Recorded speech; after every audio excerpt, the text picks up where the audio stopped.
I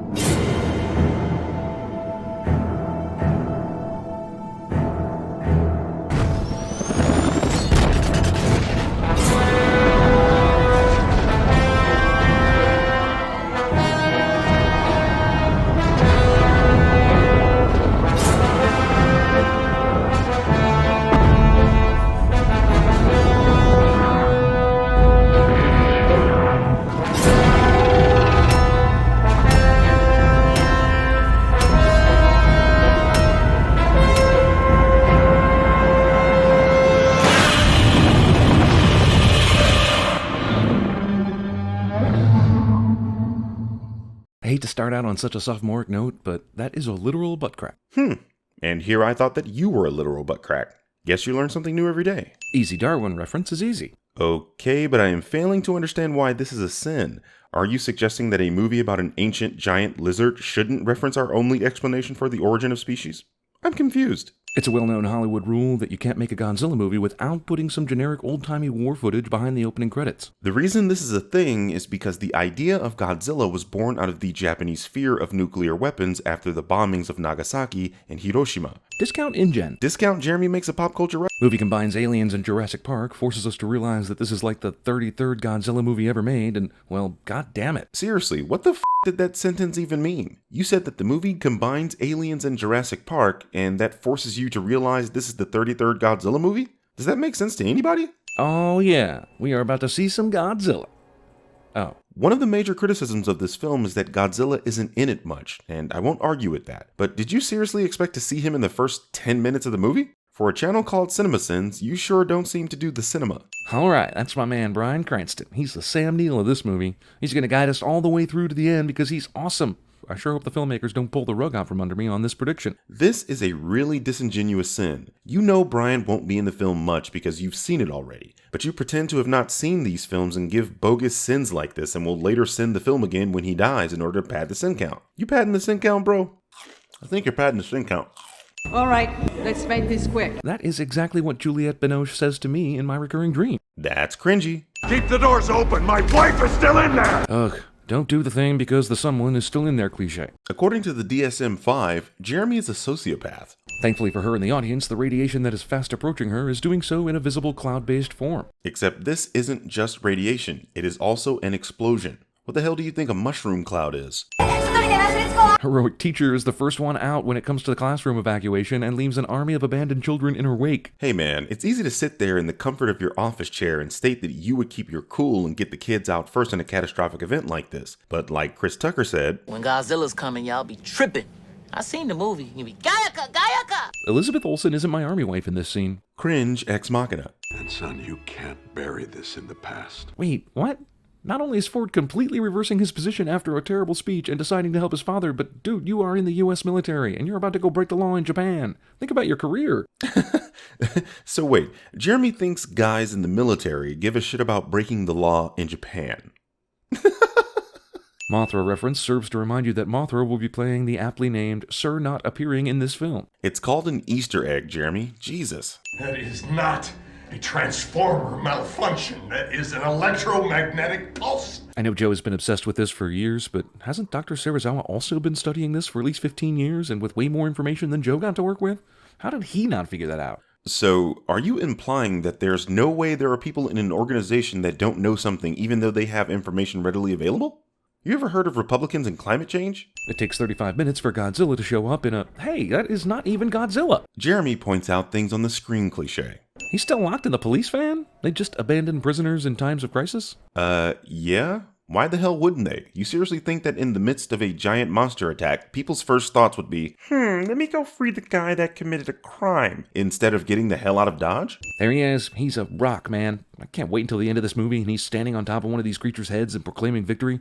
This movie's gonna ride that Bryan Cranston train the whole way. I can feel it. Here's that bullshit from Sin 7 again. You padding the sin count, bro? This historical footage contains more Godzilla than the actual movie. Considering the historical footage is in the... You know what? Never mind. We call him Godzilla. Roll credits. Not that I mind the roll credits gag, but this scene deserved a sin off for using a Japanese actor and actually pronouncing Godzilla by his original name, Gojira. And I'd probably let this LG product placement go without a sin if it wasn't for that stupid-ass curved phone. I'd argue that a curved phone makes much more sense than a flat slab. You know, ergonomics and all. Besides, weren't all iPhones in 2014 curved anyway? In case you confused it with Honolulu, Afghanistan. Again, I don't mind this particular gag, but its use in this particular video is disingenuous considering this film also lists Lone Pine, California in this manner, which means that the film is simply being consistent. Godzilla will now be the hero of this story after drowning countless Hawaiians and destroying this city. This is kind of how most Godzilla stories go though. Godzilla isn't altruistic, and he's very much an anti-hero. The Muto's been around long enough to get on the local news, but word somehow didn't travel to this casino via Twitter, cell phone calls, police warnings, screaming assholes from the street, or anything that would normally happen in a situation like this. Have you ever been to Vegas? If you've ever been to a casino, you'd know that the patrons inside don't give a damn about what's happening outside. That's what you get for gambling, you bunch of degenerates. Jeremy is Puritan. Also, once again, movie delights in showing us the destruction, but almost none of the action that created it. What is it here that you wanted to see? A giant monster walking through buildings? Haven't you seen Cloverfield? Why does he swim so slowly that slow-ass aircraft carriers can keep up with him? Godzilla's normal swimming speed was mentioned to be about 33 knots, which is the exact speed of an aircraft carrier. As for why he swims at this speed, he's very likely conserving energy. August 6, 1945. Hiroshima. It was my father's. That means you were born by August 6, 1945 then, right? Because your dad can't have died before he provided the sperm portion of you. So that makes you, in this modern set movie, a minimum of 69 years old, which is bullshit. Well, it's not bullshit, because this is exactly what the film is saying. Ishiro was born in 1945 according to Godzilla Awakening, the graphic novel that serves as a prequel to this film. Japanese people are the longest-lived humans on Earth and regularly live well into their 80s and beyond. They look good for their age is what I'm saying. It's 2014. This TV and these VHS tapes are a sin. Not a sin of the film, though. Whoever lives here is probably a person that doesn't want to get with the times. There's nothing inherently wrong with that, considering this television clearly still works and is giving that person the information they wanted. What the hell is this asshole doing? This is the problem with the needs nuclear waste to survive trait. She has no reason to stalk prey or hide or be a horror movie villain.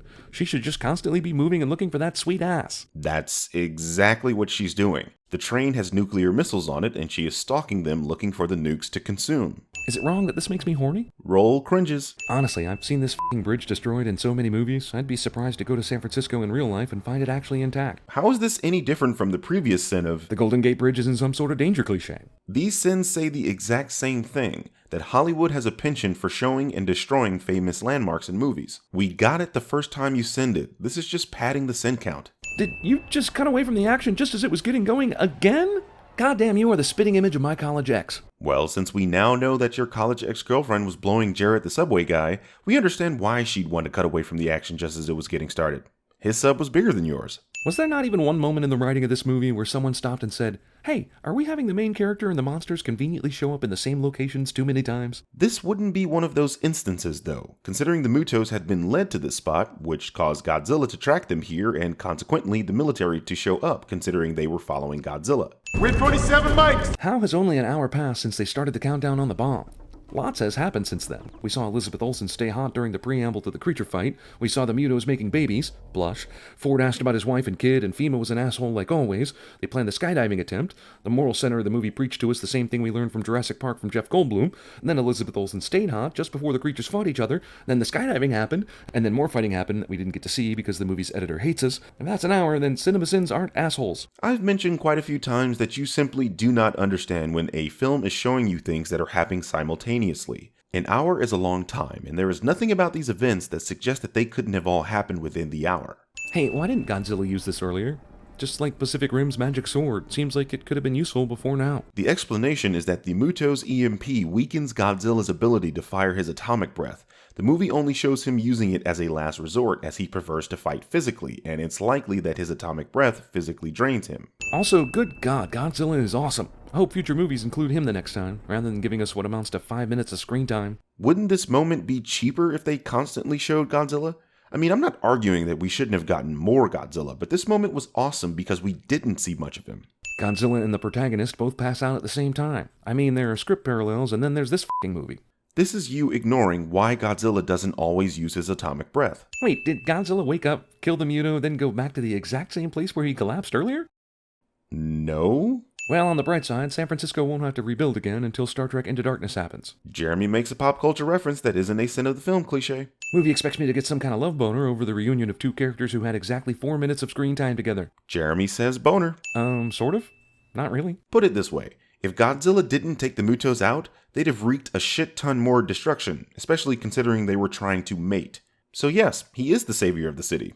Not the one it deserves, but the one it needs.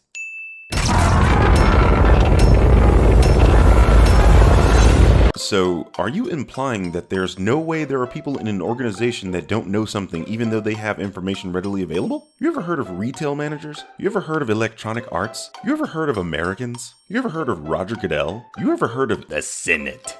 You ever heard of CinemaSins? You ever heard of the Academy Awards? You ever heard of Future Birdman? What the fuck? You ever heard of the Flat Earth Society? You ever heard of your dad regarding your paternity? You ever heard of the US government on 9/11? You ever heard of the